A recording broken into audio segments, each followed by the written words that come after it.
Okay guys, so in this video, it's going to kind of tack on to and build upon what you learned with the coordinate plane and what you learned about equations. We're going to kind of merge those together. It's also going to kind of prepare you, some of you, for algebra next year and 7th grade math, because it leads into what's called slope later on in math. Okay, so when we talk about dependent and independent variables, dependent and independent, they are what they sound like. Dependent variables, they depend upon the independent variable, okay?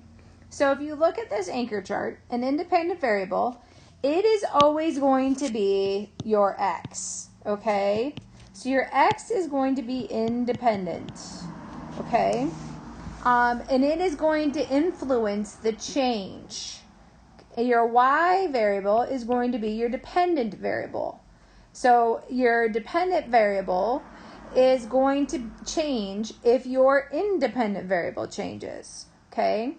So I want you to think of an XY table, okay? So we use these all the time, right?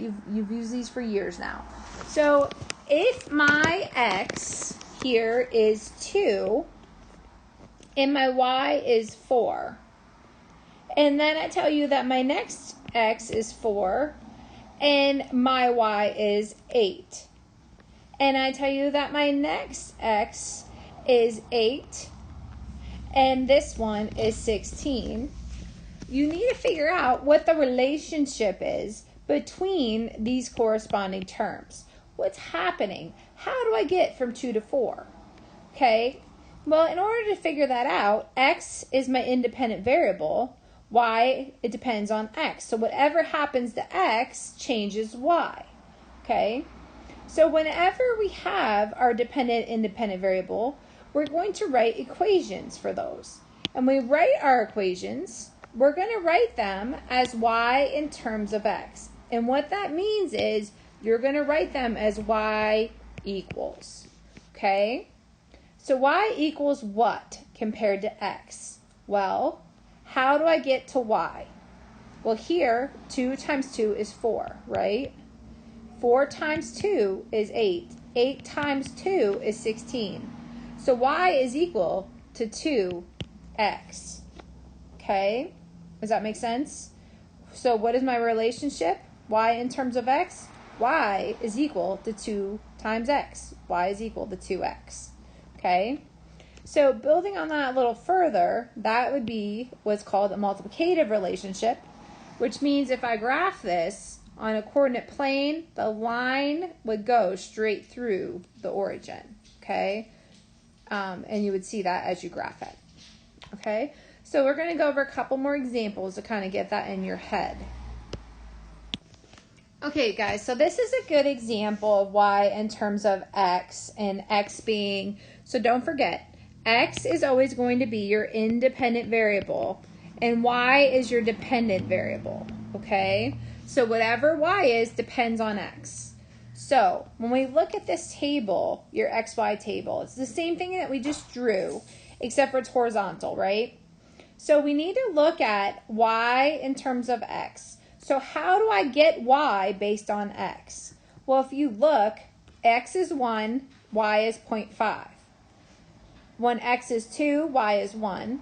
When x is 3, y is 1.5. When x is 4, y is 2. When x is 5, y is 2.5. So you can look at those and find the pattern. What is the corresponding term? Like, what is the pattern between x and y?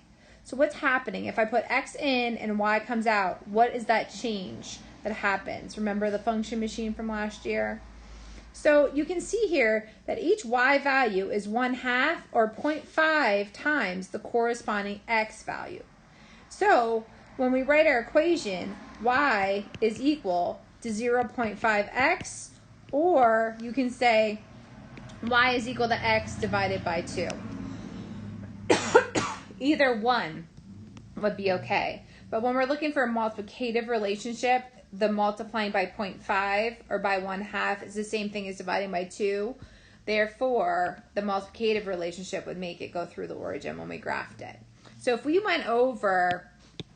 happen to graph these on a coordinate plane, if this is my x and this is my y, and I went over 1 but up 1/2, it would be about there. If I went over 2 and up 1, it's going to be about there. Over 3, up 1.5. Over 4, up 2. And over 5, up 2.5. See how it's going to be like a straight line through the origin? That's what we're talking about as far as the multiplicative relationship going straight through the origin if we extend the line. Okay?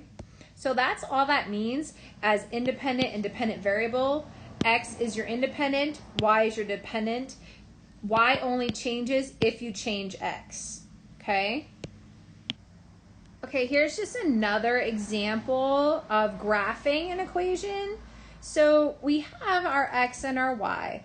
So you see up here it says graphing an equation. An ordered pair x, y that makes an equation like y equals x plus 1 true is called the solution of an equation. The graph of an equation represents all of the ordered pairs that are solutions. So they give us this y is equal to x plus 1. Okay? So this would be an additive relationship, which means when we graph it, it's not going to go through the origin. Okay? So they want us, step 1 is to make a table of the values. Choose some values for x and y. So all we're doing is plugging in numbers to see what works out here, okay? And then we're plotting them on the graph. So if I put x is equal to 1, 2, 3, 4, and 5, okay? So if x is 1 and my equation is x plus 1 equals y, then I have to add 1 to it. That makes y 2. If I make x 2 and I add 1 to it, that makes y 3.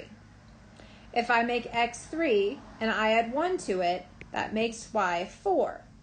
If I make x 4, I add 1 to it, that makes y 5. And if I make x 5 and I add 1 to it, that makes y 6. And that turns these into ordered pairs. And then we plot them on the coordinate grid. And as you can see, it does not go through the origin. So all this is showing you is that x is your independent variable.